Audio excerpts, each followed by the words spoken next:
Hello hi welcome back to my channel. నా పేరు ప్రియాంక. అందరు ఎలా ఉన్నారు? ఈ రోజు నేను గులాబ్ జామ్ మిక్స్ తో గులాబ్ జామ్ ఎలా చేయాలి చిన్న టిప్స్ తో పర్ఫెక్ట్ గులాబ్ జామ్ ఎలా చేయాలో చూపిస్తా. 2 గులాబ్ జామ్ మిక్స్ ప్యాకెట్ తీసుకున్నా. ఇక్కడ నేను ఒక చిన్న టీ గ్లాస్ మిల్క్ పడతాయి రెండు ప్యాకెట్స్ కి. చాలా లైట్ హ్యాండ్స్ తో ప్రెస్ చేస్తూ కలపాలి.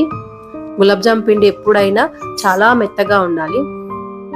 అలా మెత్తగా ఉండడం వల్లనే గులాబ్ జామ్ పర్ఫెక్ట్ గా వస్తాయి. గట్టిగా ఉంటే ఉండలు చుట్టేటప్పుడు బ్రేక్ అవుతాయి. ముద్దగా చేసుకొని పక్కన పెట్టుకోవాలి. ఫస్ట్ మనం షుగర్ సిరప్ తయారు చేసుకుందాం.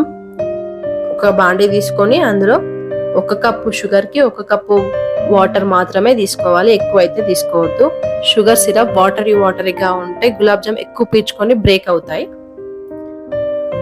నేను ఇక్కడ 2 కప్పుల షుగర్ తీసుకున్నా, 2 కప్పుల వాటర్ తీసుకున్నాను. షుగర్ మొత్తం వాటర్ లో కరిగేంత వరకు కలుపుతూ ఒక పొంగు రావాలి. ఒక పొంగు వచ్చిన తర్వాత మనం టచ్ చేస్తే స్టిక్కీగా ఉండాలి షుగర్ సిరప్. అలా అవుతేనే గులాబ్ జామ్ బాగా పీల్చుకుంటుంది.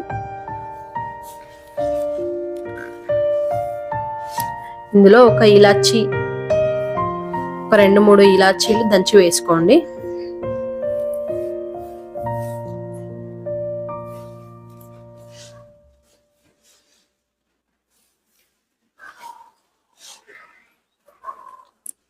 ఇది పక్కన పెట్టుకుందాం. ఇప్పుడు ఆయిల్ పెట్టుకుందాం. గులాబ్ జామ్ వేయించడానికి ఆయిల్ పెట్టుకొని ఇందులో ఆయిల్ పోసుకోండి.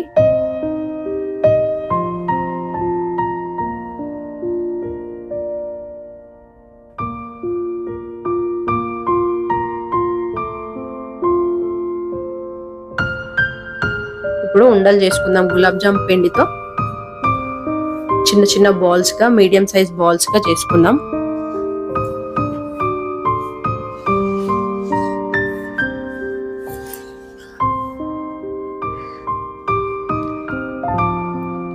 మన అరిచేతి మధ్యలో పెట్టుకొని ప్రెస్ చేస్తూ బాల్స్ చేయండి. అలాగైతేనే బాల్స్ మంచిగా రౌండ్ గా వస్తాయి.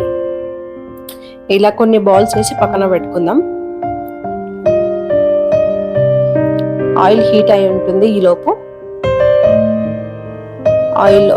ఆయిల్ మాత్రం చాలా లో ఫ్లేమ్ లో పెట్టుకొని ఉండాలి.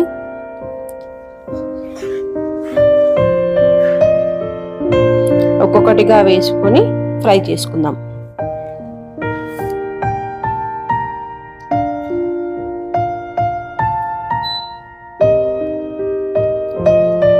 ఈ ఫ్రై చేసుకున్నప్పుడు చాలా జాగ్రత్తగా చేసుకోవాలి. ఇప్పుడు బ్రేక్ అయ్యే ఛాన్సే ఉంటుంది. నేను చేసేటప్పుడు కూడా కొన్ని బ్రేక్ అయ్యాయి.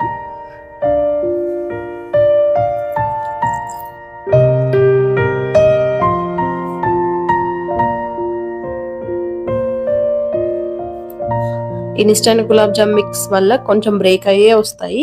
అంత పర్ఫెక్ట్ గా అయితే రావు. కొన్ని టిప్స్ పాటిస్తే కొంచెం పర్ఫెక్ట్ గా వచ్చే ఛాన్స్ ఉంటుంది. ఇలా తిప్పుతూ కలుపుతూ ఉండాలి. తిప్పడం వల్ల ఈవెన్ గా కలర్ వస్తాయి.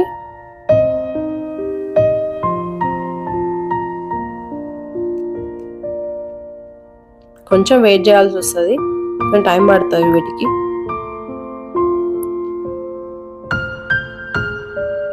ఇప్పుడు గులాబ్ జామ్ మంచి కలర్ వచ్చాక తీసేసుకోవడమే. ఇంకా తీసి పక్కన పెట్టుకోవాలి. ఇవి చల్లారాలి.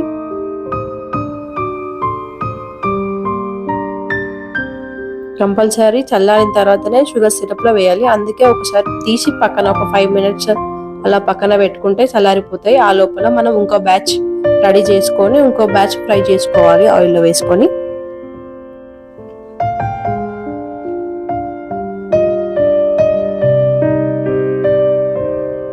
ఎప్పుడు గులాబ్ జామ్ చేసినా ఫస్ట్ బ్యాచ్ కంటే సెకండ్ బ్యాచ్ బాగా వస్తాయి.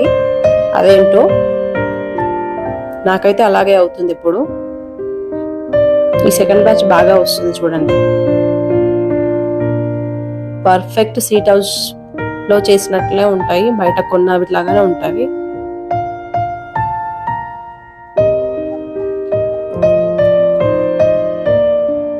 ఇప్పుడు చల్లారిపోయాయి ఇవన్నీ. షుగర్ సిరప్ లో వేసుకుందాం. షుగర్ సిరప్లో వేసుకొని ఒకసారి బాగా కలిపేసుకొని మూత పెట్టి పెట్టేసుకోండి. ఒక 6 to 7 hours అలా వదిలేసేయండి. దాని తర్వాత ఒక ప్లేట్లో ఒక బాక్స్లో పెట్టేసుకొని స్టోర్ చేసుకోండి. ఫ్రిడ్జ్లో స్టోర్ చేయండి. నెక్స్ట్ డే ఇది ఎంత పర్ఫెక్ట్గా వచ్చాయి చూడండి.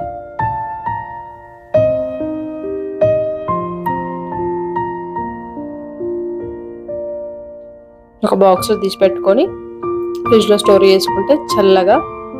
వీటి కాంబినేషన్ ఐస్ క్రీమ్తో అయితే చాలా చాలా బాగుంటుంది గులాబ్ జామ్. చూడండి, నేను చెప్పినట్టుగా ఒకసారి ఈ టిప్స్తో మీరు ట్రై చేసి ఎలా ఉందో చెప్పండి నాకు. If you like the video, please like, share and subscribe. Thank you all.